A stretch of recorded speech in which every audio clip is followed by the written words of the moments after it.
off the top these days. Like these days, I don't even know what a pad is these days. You know? Yeah. Hey. Fuck that hoe, cause she a nat. You ain't the one for me, baby. You ain't got shit I need, bitch. You want me to take my time with you, or maybe I'm not your speed, bitch. Maybe I'm not your lead, bitch. You ain't got no cheese, bitch. Maybe I'm just too G for you, maybe I'm just too screed, bitch. I can even roll in peace, why? Everybody notice me, yeah. I can even go to sleep, why? I'm rolling on the beam, yeah. They tried to give me 8, got on my knee like Jesus, please. He don't even believe in Jesus. Why you got a Jesus, please? If you wanna leave, just leave. But you ain't gotta lie to me. Even the blind can see. But she ain't gon' ride for me. You ain't even showing me the love you say you got for me. There ain't no loyalty, you lie to me. You say that you gon' ride for me. Welcome back to my YouTube channel. Before I could start with today's video, I would like to thank you all for the support you all showed for the previous video. I mean, if I were to be honest, even I found the video really boring. Even I skipped to the end of the video. But you guys watched it, so big thank you. So coming back to today's video, it's going to be a Q&A. So I had posted a story on my Instagram asking a few questions, and many of you guys responded.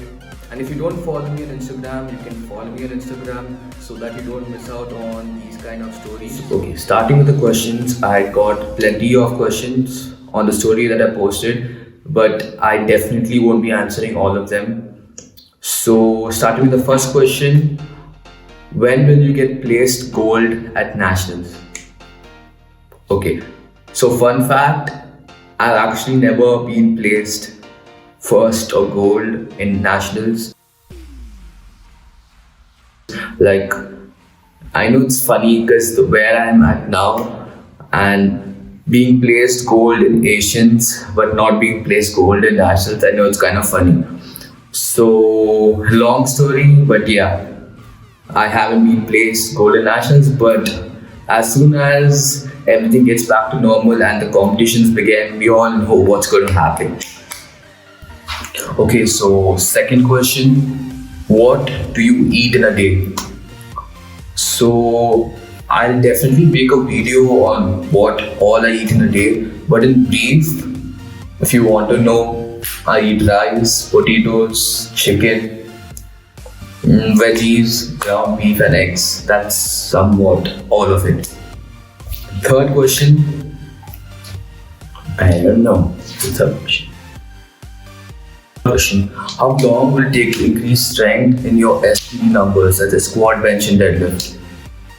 So basically this depends on person to person and how your nutrition is, how your sleep is, what kind of programming you're doing, what exactly is your goal, how you're training. So I really can't answer to the question. Okay, so the fourth question, can you touch your back? I mean, yeah dude, wait, let me show you.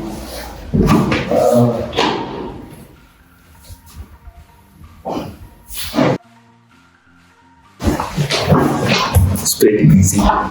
Okay, the question, is ganja considered natty? So if ganja is weed,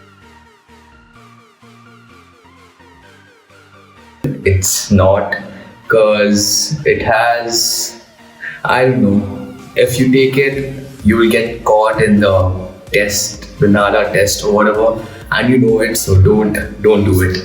Next question, why do you spread your legs to deadlift? Okay, so people who don't know, the deadlift is a compound and there are two types of deadlifts, that's the conventional and the sumo. I personally do sumo where your legs are wide apart. So basically this dude is calling me on cheating or doing sumo deadlift, but yeah, I like sumo deadlifting, so I like spreading my legs to sumo. Next question, can a 14-year-old lift and grow tall?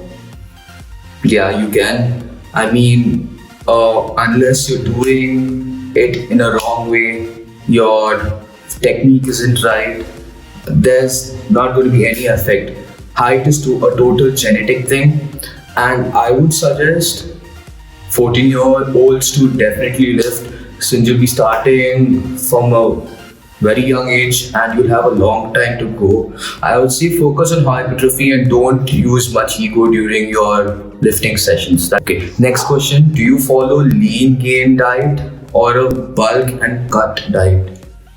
I don't follow anything as general, but I just make sure I maintain my body composition. I don't want to spill out, get too fat.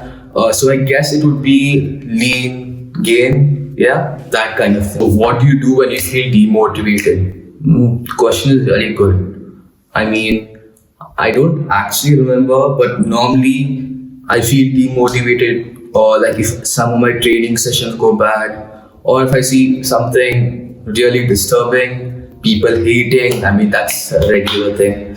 So what I do, I try to take it as a mental drive and I use it in my next session and I try to get better at it. So I really don't feel that demotivated as such, I mean, till now. So yeah.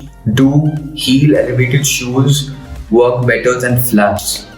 Okay, so I would say heel elevated shoes are for those people who can't maintain their back part right over their midfoot, and maybe you have ankle mobility issues. You can work on it, but if nothing works, if your heel keeps raising up and you keep tilting forward, I would say switch to heels. Otherwise, totally stick to flat. Does a bull rock bar have any difference from a 20 kg bar?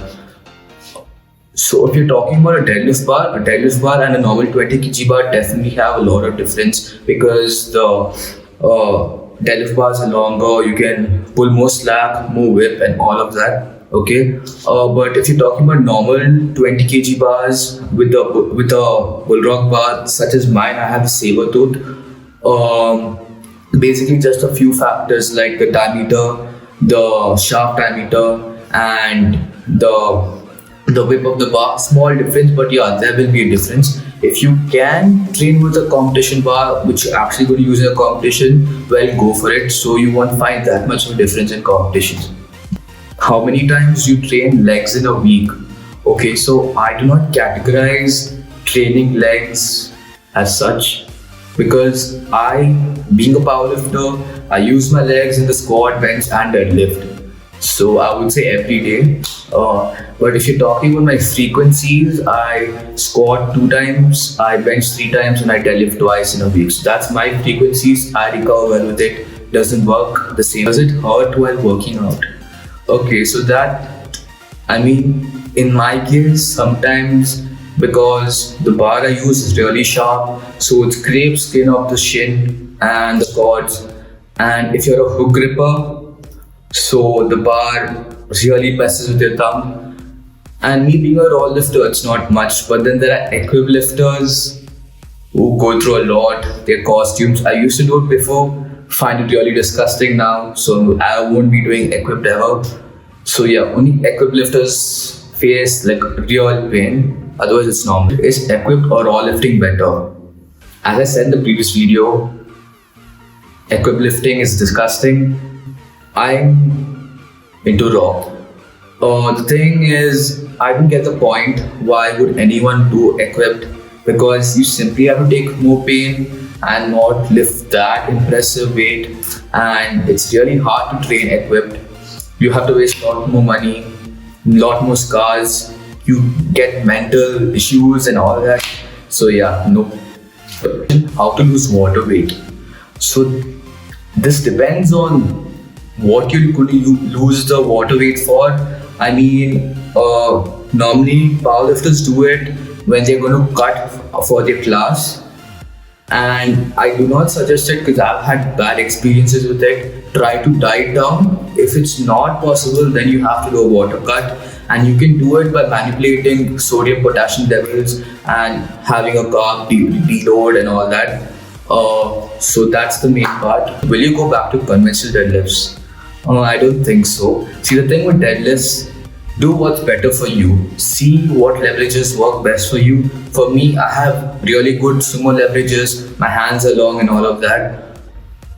So I don't see why I would go back to conventional. But you can use conventional in your training sessions, even though you're a sumo lifter. What's your maintenance calories? Uh, I don't know. I mean, it keeps changing. Somewhere around 2,500 to 2,600 calories. I mean, that's what I eat now, and my weight's not going anywhere. So probably that's my maintenance calorie. What are the cutting and bulking myths that you found out after getting to powerlifting? I mean, I really don't know. I mean, there's a lot of bullshit that I found out. But the most basic thing that people have in their mind is you can change fat into muscle, which is not possible. You can do body recomposition, reduce fat, increase muscle, but you can't change fat into muscle, not happening. Can you powerlift while being lean?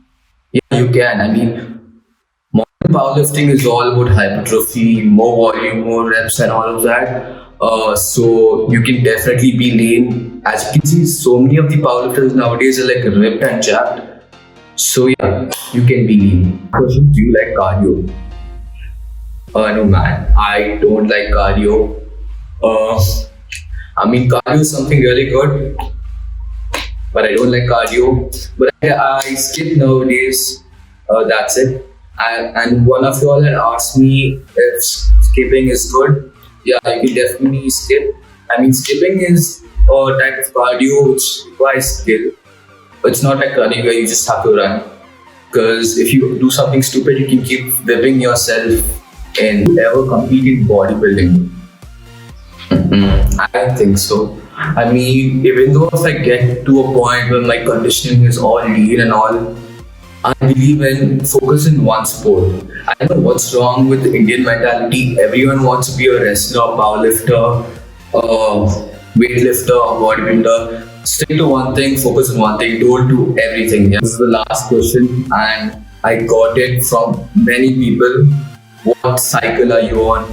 Are you on steroids? Many such questions, okay? So if you guys want the answer for this one, subscribe my video, like it, share it, turn the notification bell on, and the moment I hit 500 subscribers, I promise I will make a video regarding this topic. So